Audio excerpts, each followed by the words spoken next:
SIR এর শুনানি পর্বে আমরা দেখেছি যে একাধিক নথি নিয়ে যেখানে প্রশ্ন উঠেছে সেই জায়গায় এবার গ্রাহ্য হবে পার্মানেন্ট রেসিডেন্সিয়াল সার্টিফিকেট।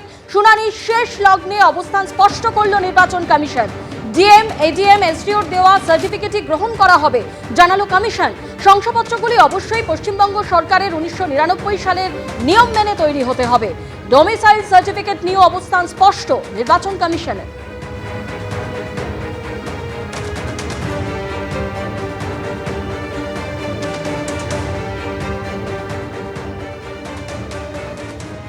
শেষ লগ্নে ডোমিসাইল সার্টিফিকেটকে মান্যতা নির্বাচন কমিশনের, আর এ নিয়ে শাসক বিরোধী তরজা চরমে। মমতা বন্দ্যোপাধ্যায় সুপ্রিম কোর্টে সওয়াল করে এসেছেন। সুপ্রিম কোর্টও বলেছে দেখছি এখন শেষ মুহূর্তে এসব নাটক করছে। আক্রমণ করলেন বন্দ্যোপাধ্যায়ের, পাল্টা আক্রমণ করেছেন শুভেন্দু অধিকারীও। এই যে সমস্ত ডোমিসাইল সার্টিফিকেট, তার ফ্যামিলি রেজিস্টার সার্টিফিকেট এই যে গ্রহণ করা হচ্ছে না এর সেটাদের আগের দিন সুপ্রিম কোর্টে আমাদের মমতা বন্দ্যোপাধ্যায় বলে এসেছিলেন। তো উনি বলে এসছেন, উনি একজন সাধারণ মানুষ হিসেবে মামলাটা করেছেন। তো উনি মানুষ বলে এসছেন এবং জজরা বলেছে যদি না হয় আমরা দেখছি। এই যে ছোট ছোট ভুল মিস্টেক, লজিক্যাল ডিসক্রিপেন্সির নামে বলে কোনো ছোট মিস্টেক রাখতে দেবো না আমরা। ওসব ছোটখাটো ভুলের জন্য কারোর নাম বাদ যাবে না আমরা। তো এই জন্য এখন লাস্ট মোমেন্টে এসে ওনারা এসব তো করছেন।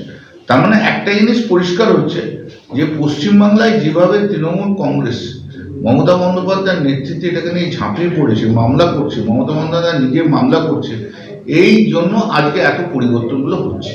নাহলে ইলেকশন কমিশন রুলার চালাতে পরপর পরপর তো আমাদের তো ফেভারে অর্ডার তো হচ্ছে, পরপর হচ্ছে। তো আজকে তারা ওরা ভেবেছিল যে এটাকে রোলার চালিয়ে উড়িয়ে দেবো, বিজেপির হাতে তুলে দেবো। হ্যাঁ, সেটা করতে পারেন। 1999 সালের যে অ্যাক্ট সেইটাকে 24/12/2025 পশ্চিমবঙ্গ সরকারের পক্ষ থেকে করা হয়েছে। 1999-তে তাতে বলা হয়েছে খুব সিলেক্টিভ ক্ষেত্রে এই domicile certificate acceptable, not for all.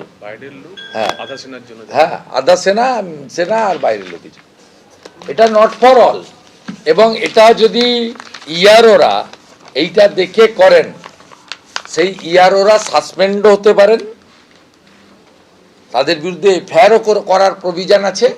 এবং সাথে সাথে আমরাও যদি তথ্য পাই, আমরা সেই ইয়ারোদের বিরুদ্ধে সুপ্রিম কোর্টে যাব। এবিপি আনন্দ, এগিয়ে থাকে, এগিয়ে রাখে।